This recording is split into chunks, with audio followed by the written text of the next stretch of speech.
मानक चंद, कमला देवी, राकेश, नीतू, ऋषभ और Ayushi Musharraf, B123, Sethi colony, Jaipur. Shri Parshwanath re rolling mills limited, Durgapur 1, Bardhaman, West Bengal. Amita Jain, पत्नी अनिल कुमार जैन, संगीता जैन, पत्नी विपिन कुमार जैन। 2. स्वाध्याय मंडल, भगवान 1008 मुनि सुब्रतनाथ मंदिर, बारामती, महाराष्ट्र। श्री दिगंबर जैन आदिनाथ महिला मंडल, नमक मंडी, उज्जैन, मध्य प्रदेश। श्रीमती सुलोचना देवी काला, पत्नी श्रीपाल काला, सुपुत्र मनीष कुमार, अंकित कुमार, अनुराग जैन। केडी जैन, आगरा। स्नेहलता जैन, पत्नी ऋषभ कुमार जैन, कीर्ति जैन, पत्नी राजीव कुमार जैन, गीता जैन, पत्नी संजीव कुमार जैन, अनुप्रिया, अमिदीप, तन्मय, तनिष्क, खुरई सागर। विजेंद्र कुमार जैन, निशा जैन, अतुल, नीरज जैन, शालिनी जैन, श्रुति जैन, यश जैन, हर्ष जैन, जोधपुर, राजस्थान। प्रवीण चंद्र चीमन लाल शाह परिवार, पलडी, वसना, अहमदाबाद। स्वर्गीय श्री फकीर चंद जैन, स्वर्गीय श्रीमती सरोज देवी जैन, सुनील जैन, श्रीमती मंजू जैन, सत्येंद्र कुमार जैन, श्रीमती कर्मेश जैन, मानु जैन, श्रीमती दीप्ति जैन, श्रीमती मोनिका जैन, नितांत कुमार जैन। स्वर्गीय श्रीमान चौथमल जी जैन की स्मृति में धर्मपत्नी श्रीमती मनोरमा जैन, श्रीमती शर्मिला जैन, पत्नी श्री राजेंद्र जैन, प्रतिभा जैन, पत्नी संजय जैन, सोनू जैन, पत्नी मुकेश जैन, स्तुति जैन, पत्नी नवनीत जैन, विभूति जैन, पत्नी योगेश जैन, ज्योति नगर, जयपुर। श्रीमती नीति, राजीव, देवर्षि, निष्पन्न, अनुभा कलरैया, श्री पदम मीना, पंकज, राहुल, पीयूष अजमेरा, खारघर, नवी मुंबई।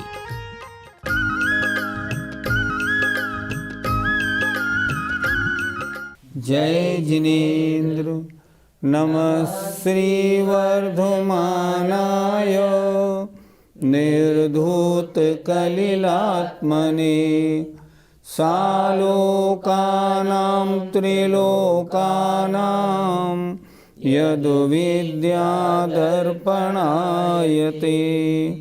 पंच परमेष्ठी भगवान की जय। प्रतिमाओं के वर्णन में अभी तक हमने 5 प्रतिमाओं का स्वरूप समझ लिया। आज छठी और 7वीं प्रतिमा की बारी है। आइए श्लोक नंबर 142 को देखते हैं। अन्नम पानम खाद्यम, अन्नम पानम खाद्यम, लेयम नाश्नाति यो विभावर्याम,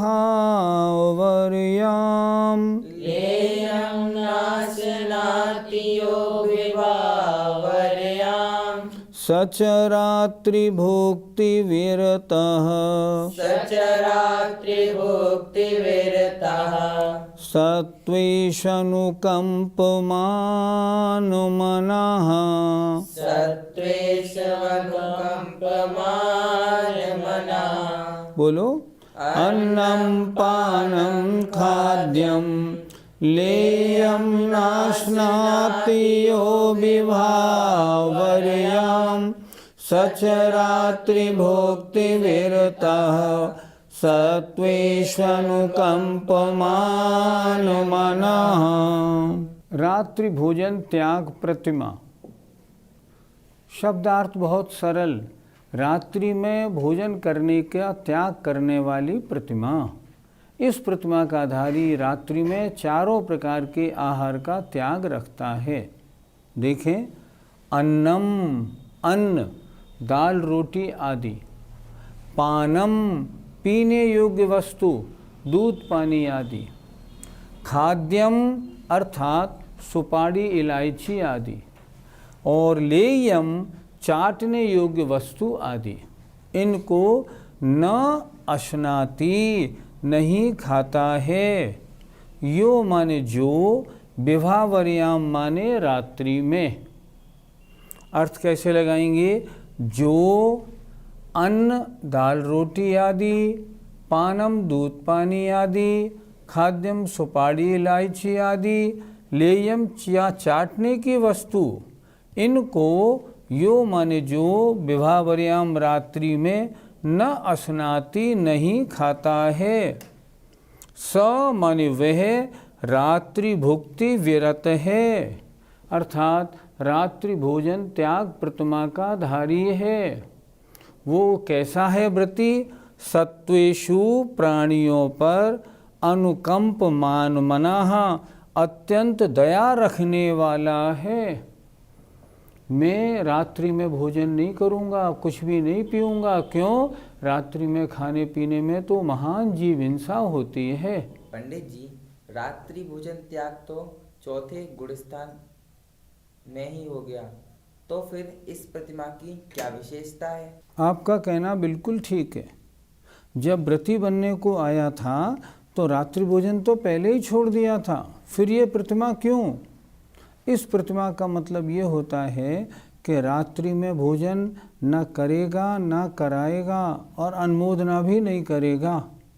मान लो इस कमरे में सास सो रही है, बगल वाले कमरे में उसका बेटा और बहू सो रहे हैं, रात्रि में बच्चा जग गया और रो रहा है, तो सास रात में ये नहीं बोलेगी, अगर प्रतिमाधारी है और उसके छठी प्रतिमा है तो ये नहीं कहेगी बहू क्या कर रही है, बच्चा रो रहा है, दूध पिला देना, नहीं बोलेगी। क्यों नहीं बोलेगी? कृतकारित अनुमोदना से त्याग है। घर में रिश्तेदार कोई आएगा शाम को 8 बजे रात्रि में, तो उससे पानी की नहीं पूछेगी, ये भी नहीं कहेगी पानी वानी तो पिला दो, कम से कम इतनी देर से आए हैं, ये भी नहीं कहेगा। इसलिए वहाँ तो सामान्य त्याग था, मैं रात्रि में चारों प्रकार का आहार नहीं लूँगा। और यहाँ मन वचन काय कृतकारित अनुमोदना से रात्रि में चारों प्रकार के आहार का त्याग हुआ। ये अंतर है इन दोनों में। पंडित जी, कहीं कहीं पर छठी प्रतिमा रात्रि भोजन त्याग का नाम दूसरा दिवा मैथुन त्याग लिखा मिलता है, वह क्या समझे? आपका कहना बिल्कुल ठीक है। किन्हीं आचार्यों ने इसका नाम दिवा मैथुन त्याग भी माना है, जिसका अर्थ होता है दिवा माने दिन में, मैथुन का त्याग करना। छठी प्रतिमाधारी कैसा होगा? दिन में बिल्कुल मैथुन नहीं करेगा। अगर कभी मन में आएगा तो रात्रि में, दिन में तो अपनी पत्नी को भी पत्नी के रूप में नहीं देखता है। ऐसा दिवा मैथुन त्यागी छठी प्रतिमाधारी होता है। पंडित जी, क्या छठी प्रतिमाधारी व्रती रात्रि में दवा आदि ले सकता है? दवा नहीं ले सकता, नहीं ले सकता।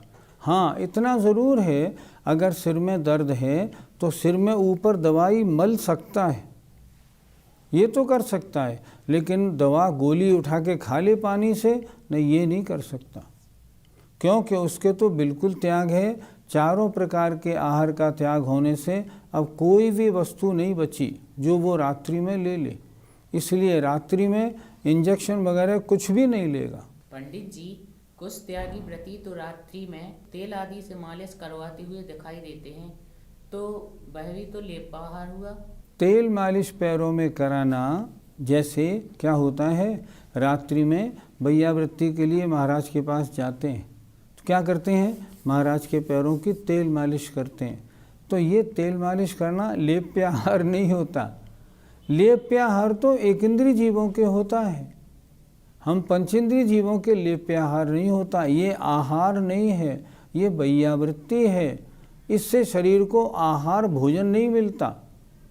मान लो किसी एक व्यक्ति को हम तेल के ड्राम में डबो दें और भोजन बंद कर दें, बचेगा या मर जाएगा? मर जाएगा वो तो। ये भोजन नहीं है। लेप्याहार एक इंद्रियों के होता है। इसलिए अगर रात्रि में तेल मालिश करें भी हम किन्हीं की भैयावृत्ति के लिए, लेप्याहार आहार का कोई दोष नहीं लगता। पंडित जी, छठी प्रतिमाधारी रात्रि में बने आहार पानी इत्यादि को भी नहीं लेगा? हाँ, बिल्कुल ठीक। आजकल क्या देखा जाता है, जहाँ आहार हम लोग बनाते हैं महाराज वगैरह के लिए, चौका लेके पहुंच गए, हमने कहा महाराज के लिए आहार बनाएंगे, पुण्य का उदय होगा तो महाराज पधारेंगे, तो क्या करते हैं रात्रि को 5-4 बजे अंधेरे में ही गर्म करने को पानी रख देते हैं ताकि पानी उबल जाए। वो पानी छठी प्रतिमाधारी के लिए या मुनि महाराजों के लिए आहार में देने योग्य, लेने योग्य नहीं होता। रात्रि में भोजन बना हुआ करना भी रात्रि भोजन है और रात्रि में भोजन करना भी रात्रि भोजन है। रात्रि में बने हुए भोजन को दिन में खाना भी रात्रि भोजन के दोष में आता है, वो भी नहीं करना है। पंडित जी, जिन चौकों में सूर्य की रोशनी नहीं आती उन चौकों का भोजन व्रती के लिए उचित है क्या? देखो, अहिंसा व्रत की भावनाएं जहाँ तत्वार सूत्र में लिखी हैं वहाँ क्या लिखा है, उन्होंने स्पष्ट लिखा है आलोकित पान भोजनम पंच वांग मनोगुप्तिर्यादान लोकित पान भोजनानि पंच, अर्थात सूर्य के प्रकाश से प्रकाशित भोजन करे। मुनि महाराज या व्रती उस स्थान पर भी भोजन नहीं करेगा जहाँ अंधेरा हो, दिखाई नहीं पड़े, और ऐसे चौके में जहाँ सूर्य की रोशनी नहीं है, अंधेर गुप्त है, वहाँ का बना भोजन भी व्रती नहीं लेगा। क्यों? उसमें जीव दिखेंगे ही नहीं, तो जीव हिंसा से रहित भोजन कैसे माना जाएगा? और वहाँ बैठ के भोजन करेगा तो वो अपनी शुद्धि कैसे देखेगा? इसलिए वो भोजन व्रती के लायक नहीं होता। जबलपुर में एक बार हम पड़गान के लिए खड़े थे, सुधा सागर जी महाराज को पड़गान किया, पड़गान करके जिन सज्जन के चौके में खड़े थे उनके चौके में ले गए। चौके में इतना अंधेरा था, जहाँ पट्टा लगा था हस्तरेखाएं दिख ही नहीं रही थी। महाराज आए, तुरंत वहाँ से वापस चले गए लौट के। न इस चौके का ना तो भोजन लेना है, न इस चौके में आहार लेना है। यही ठीक है, ऐसा ही होना चाहिए। 7वीं प्रतिमा ब्रह्मचर्य प्रतिमा, उसका स्वरूप अगले श्लोक नंबर 143 में देखें। मल बीजम मल योनिम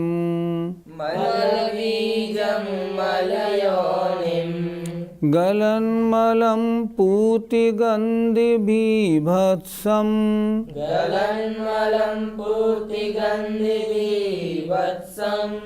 पश्यन्नंग मनंगात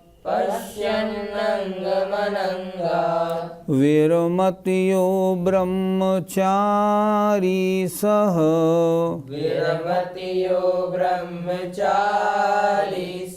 बोलिए।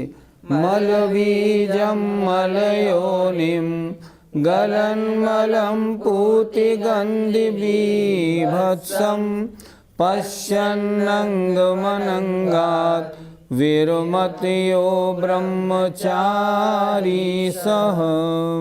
ब्रह्मचर्य प्रतिमा का धारी शरीर से राग नहीं करता, और जब शरीर से ही राग नहीं करता तो काम सेवन की फिर बात ही क्या होती है? क्यों नहीं करता? इसके लिए लिखा है शरीर कैसा है? मल बीजम, मल से उत्पन्न है, रजवीर से उत्पन्न हुआ है, गंदा है। मल योनिम, मलिनता का कारण है, मलिनता को उत्पन्न करने वाला है। गलन मलम, इसमें से निरंतर मल झरता रहता है। नव द्वार बहे घिनकारी, अस देह करे किम यारी। इस शरीर के 9 दरवाजे ऐसे हैं जिनसे निरंतर मल बहता ही रहता है। पूति गंधि, दुर्गंध युक्त है। शरीर के किसी भी हिस्से से आपको सुगंधी नहीं मिलेगी, दुर्गंधी ही दुर्गंध मिलेगी। इसलिए कैसा है? दुर्गंध से युक्त है। बीभत्सम, ग्लानि युक्त है। इसकी जो भी वस्तु बाहर निकलती है या कभी इसको अंदर से देखो ना, अत्यंत ग्लानि युक्त है। एक बार एक ऑपरेशन देखने का मौका मिला। ऑपरेशन गले का था, ऊपर मुंह के दरवाजे से हुआ था। जब देखा तो मालूम पड़ा अंदर शरीर में कितनी गंदगी भरी पड़ी है, एकदम घृणा वाला काम है। तो कैसा है? बीभत्सम ग्लानि युक्त है। ऐसे अंगम मन शरीर को देखिए, पश्यत अंगम अनंगात। संधि विच्छेद देखना है। कैसे देखेंगे? पश्यत देखता हुआ, अंगम शरीर को, अनंगात काम सेवन से। शरीर को इस प्रकार देख रहा है वो व्रती, ये शरीर तो महागंदगी का घर है, तो ऐसे अंगम, ऐसे शरीर को देखता हुआ वह व्रती अनंगात काम सेवन से जो विरक्त होता है वह ब्रह्मचर्य प्रतिमा का धारी ब्रह्मचारी है। एक बार फिर देखें, शब्द थोड़े कड़े हैं, इन शब्दों का अर्थ आप लिख लें अच्छी तरह से, किताब में भी दिया हुआ है और देख लें। मल बीजम, ये शरीर मल से उत्पन्न है। मल योनिम, मलिनता का कारण है। दूसरा गलन मलम, इसमें से निरंतर मल झरता रहता है। पूति गंधी, दुर्गंध युक्त है, इसके किसी भी हिस्से से सुगंधी नहीं आती। बीभत्सम, भयानक ग्लानि युक्त है। ऐसे अंगम शरीर को पश्यत देखता हुआ जो ब्रह्मचारी है वह अनंगात काम सेवन से विरक्त होता है। नहीं, ऐसा शरीर ही गंदा है, इससे प्रीति कैसे करनी, इसलिए वह काम सेवन से दूर रहता है। पंडित जी, तो ब्रह्मचर्य प्रतिमा और ब्रह्मचर्य महाव्रत में क्या अंतर है? ब्रह्मचर्य प्रतिमा में अपनी स्त्री का सेवन भी नहीं करता, लेकिन ब्रह्मचर्य महाव्रत में तो मन वचन काय कृतकार्यत अनुमोदना से स्त्री मात्र का दूर दूर तक त्यागी होता है। शाम 6 बजे बाद उसके कमरे में जो महाव्रती होते हैं, महिला का प्रवेश, सूर्य अस्त हुआ महिला का प्रवेश भी नहीं होता, महिला से स्पर्श भी नहीं कराता, इतना त्यागी होता है। तो ब्रह्मचर्य प्रतिमा सिर्फ इसलिए स्त्री मात्र का त्यागी है, लेकिन ब्रह्मचर्य महाव्रत तो मन वचन काय कृतकार्यत अनुमोदना से स्त्री मात्र का त्यागी है। इन दोनों में बहुत अंतर है। पंडित जी, ब्रह्मचर्य प्रतिमा का धारी किसी की शादी में जाएगा या नहीं? किसी की शादी में नहीं जाएगा, क्योंकि शादी में जाना और शादी में बधाई देना, मुबारकबाद देना, ये भी काम सेवन का दोष है। सातवीं प्रतिमाधारी किसी शादी में नहीं जाएगा, किसी को शादी करने की राय नहीं देगा, किन्हीं को शादी करने के लिए लड़के लड़की बताएगा भी नहीं। देखो फलाने के लड़के से बात कर लो, उसकी लड़की से बात कर लो, ये भी नहीं बताएगा। काम सेवन के सब प्रसंगों से वो दूर रहने वाला ऐसा सप्तम प्रतिमा ब्रह्मचर्य प्रतिमाधारी होता है। पंडित जी, सप्तम प्रतिमाधारी आहार वगैरह कैसे लेता होगा? तत्वार सूत्र में लिखा है वृषेष्ठ रस त्याग, अर्थात गरिष्ठ और इष्ट रस का त्याग रखे। देखो, अगर गरिष्ठ भोजन करेगा तो इंद्रियां वश में नहीं रहेंगी। गरिष्ठ भोजन करने से काम वासना उत्पन्न होती है। इसलिए सप्तम प्रतिमाधारी आहार कैसा करेगा? दिन में 1 बार करने की सोचेगा, 2 बार करता है तो पाप नहीं, और बड़ा सात्विक और हल्का भोजन करेगा। गरिष्ठ भोजन करेगा तो फिर सप्तम प्रतिमा नहीं पल पाएगी। इसलिए सप्तम प्रतिमाधारी का आहार बहुत सादा, बहुत सिंपल, और जो वस्तु अच्छी लगती है ना, इष्ट है, उसको दूर रखता है। क्योंकि इष्ट वस्तु अगर भोजन में आ जाए तो ज़्यादा खाने में आ जाती है। तो वृक्ष और इष्ट वस्तु का त्याग रखता है। पंडित जी, सप्तम प्रतिमाधारी व्रती की वेशभूषा कैसी रहती है? उसकी वेशभूषा बड़ी सादी और सिंपल। वह अमूमन श्वेत वस्त्र ही पहनता है। किसको दिखाने वस्त्र? पहले जब शादी हुई थी तब तो सबको दिखाने के लिए वस्त्र पहनता था, अब तो दिखाने का प्रश्न नहीं है। सजावट का, श्रृंगार करने का, रचपच के रहने का त्याग काम क्या? कुछ भी काम नहीं। तो अब उसकी वेशभूषा भी बहुत सिंपल रहती है, सादगी से रहता है। धोती दुपट्टा या कुर्ता धोती पहनता है, वो भी श्वेत पहनता है। और तो और अपने कोई खुशबूदार तेल वगैरह प्रयोग नहीं करता। वर्णी जीवन गाथा में एक प्रसंग पढ़ने को मिलता है। वर्णी जी को व्रती होने के बाद भी शुद्ध चमेली का तेल लगाने का बड़ा शौक था। एक दिन वो एक जगह अपना प्रवचन देने के लिए विराजमान थे। तभी एक बच्चा आया और उनके पास आके बोला, बाबा वैसे तो आप बाबा जी हो और आप चमेली का इतना खुशबूदार तेल लगाते हो। इतना कह के वो बच्चा चला गया। वर्णी गणेश प्रसाद जी को वो बात उस दिन बहुत चुभी और उन्होंने जब अपना प्रवचन शुरू किया तो सबसे पहले उन्होंने यही कहा, आज मुझे यहाँ एक बच्चा गुरु के रूप में मिल गया और उसने मुझे टोका है, मैं आज से चमेली के इस तेल लगाने का त्याग करता हूँ। ब्रह्मचारी है मान लो कोई, अब खुशबू के प्रयोग का क्या काम? उसे तो अपनी पांचों इंद्रियां बस में रखनी है, नहीं रखेगा तो कैसे बात बनेगी। इसलिए खुशबूदार चीज, चटकते वस्त्र नहीं पहना करता। पंडित जी, क्या इस प्रतिमा का धारी सिनेमा या टीवी आदि देख सकता है? टीवी सिनेमा का त्याग तो भैया दूसरी प्रतिमा में ही हो जाता है। जो ब्रह्मचर्याण व्रत के धारी हैं वो ही टीवी सिनेमा नहीं देखते। अगर मान लो टीवी देखते भी हैं तो केवल वही प्रोग्राम देखते हैं जो धार्मिक होते हैं। आजकल टीवी में भी अश्लीलता भरी है, इसलिए उसको कैसे देखेंगे? नहीं देख सकते। और की बात तो और, जो ब्रह्मचर्य प्रतिमा सप्तम प्रतिमा के धारी हैं वे रात्रि में कोई भी गीत नृत्य आदि के प्रोग्रामों में इंटरेस्ट नहीं लेते, देखते ही नहीं हैं। जब तक प्रवचन है तब तक सभा में बैठे हैं और सांस्कृतिक कार्यक्रमों में जब डांस वगैरह के प्रोग्राम आने शुरू हुए उठ के चले जाते हैं कि ये मेरे मतलब के नहीं, क्योंकि उनसे वासनाएं जागृत होती हैं। ऐसे कार्य क्यों करें? इसलिए वो इनका बहुत ध्यान रखते हैं। पंडित जी, इस प्रतिमा का धारी क्या गद्दे वगैरह पर सो सकता है? डल्लो पिलो के गद्दे आदि पे सोना भी वासनाओं का जागृति का कारण है। इसलिए सप्तम प्रतिमाधारी उस पर नहीं सोता, वो तो तख्त पर, पट्टे पर या जमीन पर, और उस पर भी गद्दे बिछा के नहीं, चटाई बिछा के सोता है।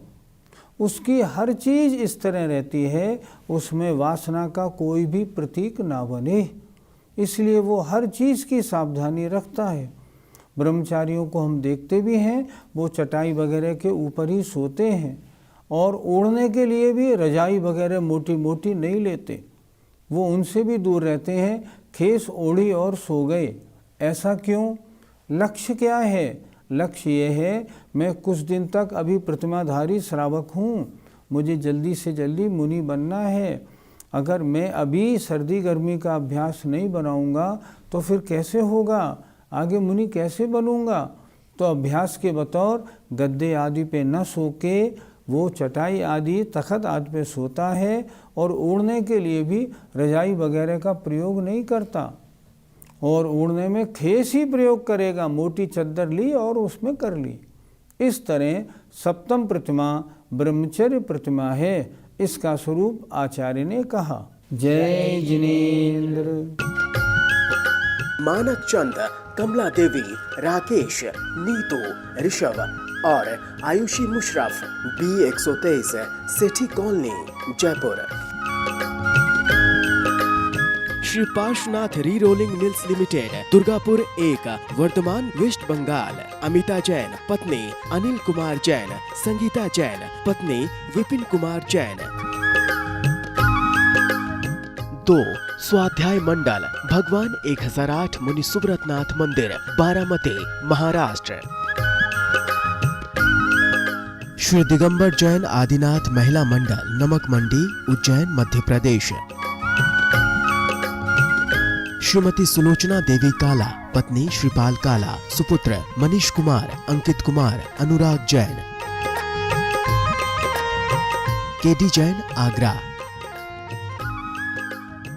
स्नेहलता जैन, पत्नी ऋषभ कुमार जैन, कीर्ति जैन, पत्नी राजीव कुमार जैन, गीता जैन, पत्नी संजीव कुमार जैन, अनुप्रिया, अमिदीप, तन्मय, तनिष्क, खुरई सागर।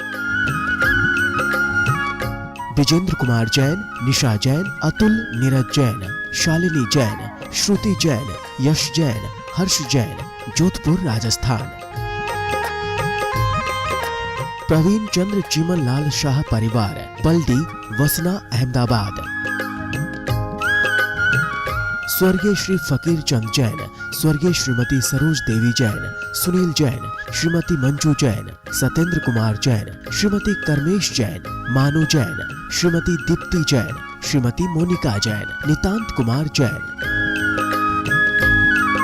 स्वर्गीय श्रीमान चौथमल जी जैन की स्मृति में धर्मपत्नी श्रीमती मनोरमा जैन, श्रीमती शर्मिला जैन, पत्नी श्री राजेंद्र जैन, प्रतिभा जैन, पत्नी संजय जैन, सोनू जैन, पत्नी मुकेश जैन, स्तुति जैन, पत्नी नवनीत जैन, विभूति जैन, पत्नी योगेश जैन, ज्योति नगर, जयपुर।